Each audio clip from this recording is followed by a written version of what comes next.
I was reading Landon's quote the other day about youth development in the US, and that I've been in it for 2 decades working on the individual development of players. And this is exactly why we need to focus on the personalized training from a younger age. Like the fact that the US is struggling to produce a deep enough pool of players to compete with top European squads. It's not an MLS problem. It's not a US men's national team problem. It's a development problem at the youth level.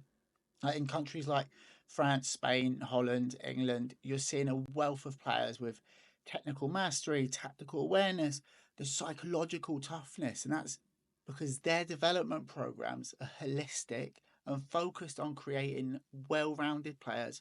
Like from day one, they're not just focusing on one aspect, it's total package, it's technical skills, it's game intelligence, it's physicality and resilience. That is why individual development plans are so critical. It's not enough to just train the team as a whole. Each player has unique strengths and weaknesses, and it's our responsibility to zero in on those specific gaps. I don't know, it could be first touch, it could be decision making under pressure or speed of play. Like these are areas that we work on with precision, but different players need different things.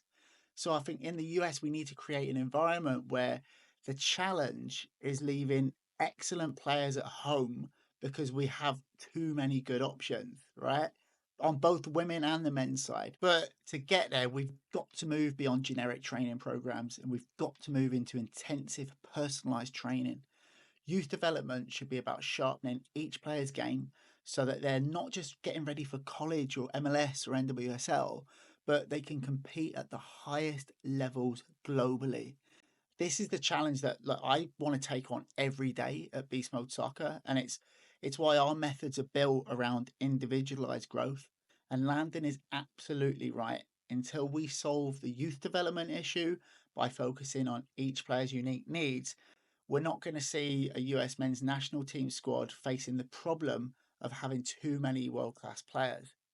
But that's a challenge that I'm excited about, right? So let's make sure that our youth players have the tools, the training, and mentality to change that narrative. Because let's be honest, our future depends on it.